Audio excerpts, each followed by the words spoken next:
Thank you, Chairman, Vice Chair, and other members of the National Security Task Force. I want to thank my colleagues here this afternoon for offering their perspective, some of it firsthand, as you heard, from serving on the ground in Afghanistan. The critical mission now is getting all American citizens, our Afghan allies in the SIV program and their families to safety, as well as additional vulnerable Afghans like women and girls who served in leadership roles.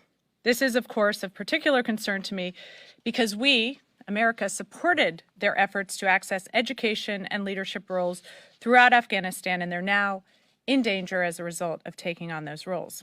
So our focus needs to be on executing this mission. Everything else is a distraction.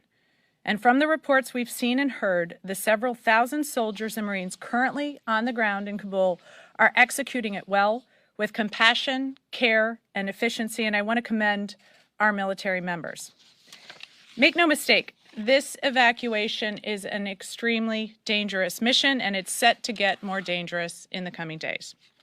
In that vein, there has been significant progress. Approximately 21,600 people were evacuated from Kabul yesterday. In the last 10 days, our forces have evacuated roughly 58,700 people in 10 days. That alone speaks to the dedication, professionalism, and sheer hard work of our military, our State Department officials, and the IC. So there are indications that we're moving in the right direction as far as accomplishing our mission to get out Americans, our allies, and vulnerable Afghans. That said, I think it is critically important we ensure our military has the tools it needs to complete the mission. I do not believe that this can be accomplished by August 31st, and I've requested that the SecDef and SecState encourage the President in the strongest possible terms to reconsider that deadline.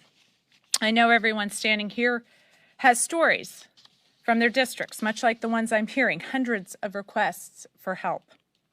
From the currently serving Air Force service member who has family still in Afghanistan, to the pleas for help from representatives of FIRST, an international robotics club, for our aid in evacuating an Afghan girls' robotics club.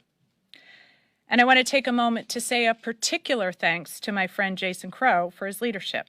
He's been leading the charge on this effort to ensure we stand by our allies from the start, and I'm proud to stand alongside him in this effort. I also want to thank our troops who are executing this mission under unprecedented circumstances. You're doing a tough job, but I want you to know you are making all of us proud. I also want to thank our military personnel here at home who are working hard to provide safe housing for our Afghan partners when they make it here to the U.S., including personnel from Joint Base McGuire-Dix Lakehurst in my home state of New Jersey. I want you to know we appreciate your efforts. And I want to end by saying to my fellow veterans, as a member of Congress from a district where many of my towns have steel beams from the towers to commemorate those who died in 9/11, your service in uniform, whether in Afghanistan or elsewhere around the globe, is a thing of honor, a thing of distinction, and of pride. Nothing about the policy debates of the past, present, or future diminish in any way your service and the difference each and every one of you has made to the lives and safety of Americans here at home for the last 20 years. So thank you. And with that, I'll yield to my good friend from the New Jersey delegation, Representative Andy Kim.